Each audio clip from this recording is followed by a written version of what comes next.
So, good evening. It's another edition of the Conduit Show. And you have to excuse me, people, you can hear the wheezing. And you're wondering, why Sheron P in her coat? Well, you all know I'm a sufferer from asthma, and it's pretty chilly out there. But I'm hoping that the gentleman sitting next to me, with his aura and his personality and his wonderful story, is going to have me throwing off my coat, and I won't be wheezing anymore. So good evening, everyone. Please, please, please tell a friend to tell a friend that the Conduit Show is live on Facebook from the studios in Brooklyn. And of course, my very special guest this evening is a gentleman who has one name. Good evening, Nolan. Good evening, Sheron. Thank you so much for agreeing to be a guest on the Conduit Show today. Pleasure to be here. And this young man, good evening to you, Norman Lyons. Please share the video, because the guest in the Conduit studio today is one of a kind. He has a fantastic story that is so relevant to everyone who's logged in, because his story is unique and extraordinary. And it gives us all hope that we should never give up. Right, Nolan? Absolutely, never give up. All right, Nolan. It's in your hands. All right, we're going to take it away. So my computer is shut. You can see, I need a sponsor, Nolan. Look at this. Look at this. Holy mackerel. But you know what? It works. It works. So from time to time, people reach out to me because they know that the Conduit Show is one of those shows that I don't poo-poo at having guests on the show. We don't charge for anyone to come on the show. We don't charge for interviews. We don't charge for promotions, because it's all about the music and the promotion of good music. And someone sent me an email with a song and said, there's this artist, and I'd like to know if you could have him as a guest on the show. And I'm like, let me take a listen to the song. Of course, it's a Conduit Show, so the story is going to go back and forth. It doesn't start at the beginning. No, it doesn't. It starts where it wants to start. Exactly. It's the Conduit Show. So, Nolan, Yes. you have a project out, but we're not going to play the project just yet. But I want you to tell me, how long did it take you to get to the point of where you are now? What was that journey like? Well, the journey took, I would say, about 3 years. Okay. I was and am a songwriter many years, and I was trying to figure out what I wanted to get into, what side I wanted to get into. So, believe it or not, I was trying to get into country music. Oh, wow. Why country music? Because country music tells a story. But all music tells a story. Yeah, but country music tells it simply, and it usually does it in about 3 chords. Mm-hmm. And the way I write it, it kind of has sometimes a little bit more of a story to it. But it's something that you could very well personalize and also come up with a great hook. Right. And so I was concentrating on that. I came up with this song. A couple of publishers liked it. Mm-hmm. And you wind up getting this thing where publishers say to you, wow, I really love it, just change this one section. So and then it's the whole song that changes. This is what it is. You change the one section, you go back to them, they say, this doesn't sound exactly like what I wanted. So it got to the point where I started thinking, you know what, why don't you just forget the whole thing and write what you want to write? So it kind of took the monkey off my back. Mm-hmm. I stopped chasing other people's styles and started thinking about my own. And just around that same time, the 2020 election was coming up. But before the 2020 election was BLM. And I have to say, before BLM, there was a lot else going on. And what actually brought me and my family to America. Because in around 1900, maybe 1898, my grandparents fled Russia because of the pogroms. Yes, I heard about the pogroms. And they wound up in Portland, Maine, of all strange Oh my goodness. places. That must have been a shell shock for them. It was a shell shock for them, but it's surprising. I decided 4 years ago to ride up to Portland, Maine for the first time, and there is we have something here on Long Island that's kind of like a restoration village, and you go there and people are wearing the garb. They have a Jewish restoration village In Portland, Maine? Because I wouldn't think that you would have, but then that's the immigrant story, isn't it? It is. It really is. You make it work wherever you fetch exactly. So here's a boy whose ancestors are from Russia. Yeah. Which can be the polar opposite of Portland, Maine. Right. What was it like for them, do you think? Did they leave any records behind? I think, well, I believe my father's records of his birth was there. I believe that my grandparents were married before they came here. But it was really fascinating, and there are records that I was able to acquire that shows him and I believe his middle brother were born there. They went then from Portland, Maine to Jacksonville, Florida, of all places. Okay, well, temperature-wise, I can understand why you'd want to do that. Polar opposites, and in Jacksonville, my youngest uncle on my father's side was born there. And then from there, they traveled up and settled in basically East Flatbush, Brooklyn. Which is, that was, to me, was out of left field. Why East Flatbush, New York? I don't know. What was the connection? Or was there another enclave of like Jewish families? I'm sure that there was at that particular time. Yeah, and my grandmother was very Orthodox. I mean, and I heard this mostly from my mother. I knew my grandmother until I was about 10. She passed, and she was extremely stern, but extremely kind when it came to me. So you were spoiled. I was always spoiled. So let me ask you, Nolan, were there any other songwriters, musicians in the family? It's not on the camera. Yeah. No, it's okay. Oh, we're doing the Facebook Live. Oh, so you need to come over a bit. Let me slide in here. Slide over. Now People. I'm sorry, Joseph. I'm no longer Good evening, Joseph Coleman. Please share. Paulette Dennison, please share, because my guest tonight is... as we drop the phone. It's fallen down. Yeah, my guest tonight is... Let's see, where... Oh, here I am. Okay. It's someone that you want to listen to, and we're kind of building up to why he's here, because it's good to get the backgrounds of some of our guests, because, we normally have guests who do not look anything like Nolan. They look completely different in their own right, but Nolan has a story to tell and a collaboration that's taking place that when we get to that part of the story, you'll understand why he's a guest on the Conduit show, because it's about the music and it's about the message. So Nolan, we're going through the background. Yep. No musicians in the family, but you fetch up from that journey from Russia, through Portland, Maine, through Florida, to East Flatbush. East Flatbush. So you grew up in East Flatbush. What was that like? I was born. You were born. When my parents, what happened was my mom met my dad, I believe in 19. Don't give it away. Well, because you're still a young man. I know. They met while he was got discharged from the army. Oh wow! So they were looking. And this is what happened with me. My mom, before I was born, moved in with my grandmother, my father's mother. So there was no hanky-panky going on? There was no hanky-panky going on. Because she was very ultra. And she was very ultra. My mother was not, although my grandfather on my mother's side was basically practicing to be a rabbi. So was, So completely religious? Just completely religious. Upbringing. Sweet guy, but very religious.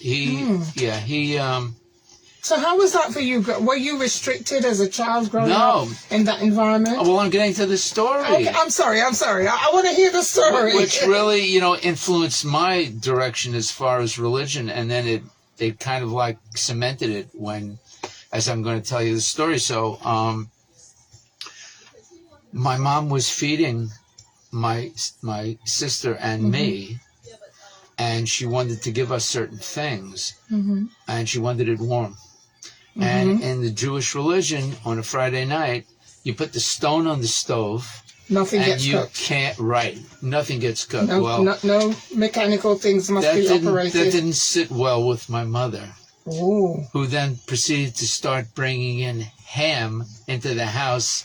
No! To piss off my grandmother. Oh, that's sacrilegious. I know. Anybody knows No. that in a Jewish religion, there are certain foods that are not kosher, verboten. And this was really not kosher. So where did she get that rebellious spirit from? Okay. You know, you asked a question of who else in my family might have been a writer. Well, funny thing is that my mother had a job in Philadelphia where she grew up. Mm-hmm. Actually painting lampshades. So she was very, you know, she would paint artistic. Flowers, very artistic. My dad, who I didn't realize until, you know, I was much younger, you know, growing up, he did pen drawings of Model T Fords and stuff, old cars. And so, because I'm thinking there's got to be some I don't know where this artistic came link. from. There has to be some artistic link. It was so interesting. My mother always felt that she was of an upper class, didn't want to sit with the people on the bench and gossip, you know, and it was very interesting. And, you know, I got my strength, I think, from her. I got my interest from both of them. My dad introduced me to sports. But so when my mother couldn't take it anymore, she got my father to finally move. Mm-hmm. And we moved into the Boulevard Project in East New York, Brooklyn. Wow. So how was that? Because that must, I'm not sure what kind of time frame we're talking about. That would have been like maybe in the 70s, 80s, 70s? I wish. I'm a little older than that. Okay. All right. So whenever it was, you don't have to give it away. I will tell you that Brooklyn at that time not only was a melting pot of everything that you could possibly think of, but it was absolutely fantastic. I can imagine. And I will tell you, and I'm not saying this because I'm on this program or because I'm not going to give it away yet. Your history speaks for itself. My first best friend that I could ever remember, his name was Jay Bolt, and he was black, and he lived next door, and he had something I had never seen before. He had a bunk bed. Wow. And I was like, I need to just shift this camera a bit, Nolan, because I was fascinated with the bunk bed. Wow. And his family was just so nice and warm. Do you know where they were from? I do not. Okay. I do not. I was under the impression that I do not remember an accent. You know, whether it be from the South the islands or the anything, South, yeah. Right. It was not. So, and this is what I'm saying, because I can remember that time growing up in England, in round about that same time, because I think I'm older than you, but there was this sense of community. Yes. And it wasn't limited to people who looked like you, had the same values and morals as you. Absolutely not. It was really a melting pot. I didn't see any racism at all. And I can actually agree with you 100% because I'm having a parallel situation, but in the UK. Sure. So you mentioned in, or the information that I got about you, that growing up, you had two heroes in music. Oh, yeah, definitely. The two Bs. Yeah, by the time we get into the 60s, we're talking Bob Dylan. Right. And a little bit later, we're talking about Bob Marley, the two Bobs. The two revolutionaries, right? Yes, that's what it came down to. And that's what influenced me the most. I mean, I can only say this, and I have to back it up, but Bob Dylan to me was all about the lyrics. It was all about what he was singing about, and that was so important. And that's why Bob Dylan, his voice back then, sounded stranger than anybody else's voice because everybody was trying to be a crooner. It's like he was talking. He was talking, and he was telling you what's going on. It's kind of like the village, crier or whatever who would come out. That he would come out and tell you what the news was and what's going on, and that's what Bob Dylan did. And when I started thinking about, as soon as I heard, reggae music with Bob Marley, actually I have to go back before Bob Marley. The first thing that I was attracted to was a young lady. No, Harry Belafonte. Oh, wow. That was my first introduction Really? to island music. When I So now you're going, so I'm going who way was back. playing that music? Well, you said It was Brooklyn was very diverse. It was very diverse, and Harry Belafonte was, up The there. superstar. Yeah. I mean, so we heard everything. And I might be revealing my age when I tell you that I went to a couple of shows at the Brooklyn Fox with Murray the K and a swinging soiree, and we had everybody there that we saw. Wow. The What happened? Imperials. What happened, Nolan? What What happened to that? What happened? What happened? I don't know what it is. I really don't know. I cannot put a finger on why things changed so much, other than the fact that there was just between, I'm going to say, the classes or whatever, when they wound up having affirmative action, all of a sudden There was a break. There was a break, and it was what it was, and I felt it myself, and I just I'm kind of very cerebral. So I kind of like look at people and don't understand why they're doing a certain thing, because I don't change. I'm always the same. And I saw some of my friends just say, I can't talk to you anymore, or I'm Divide and conquer. Yeah, that's kind of like what it was. And I was like, no, I had friends. I had Irish friends, Jewish friends, Italian friends. I had Christian friends, Baptist friends. Everybody, anything under the sun. The beauty of what we had growing up in the project, first of all, is Camaraderie. It's camaraderie, but I was, for me, if you're really religious, you wind up celebrating Hanukkah for, like 8 days. We didn't. We celebrated for 15 minutes. I wound up getting my one little present, and that was it. We would sit down at the dinner table. We're done in like 10 minutes. You went through My dad, the bases, right? You went through the motions. My dad would come home at like 7 o'clock at night, so we would like eat, and then we would eat with him, and then it was like over. But I was introduced to Christmas by my friend David Wilkinson. Okay, his mom would cook Taylor ham, and I would help them decorate the tree. Christmas tree. Oh my! He was down the hallway from me. Say.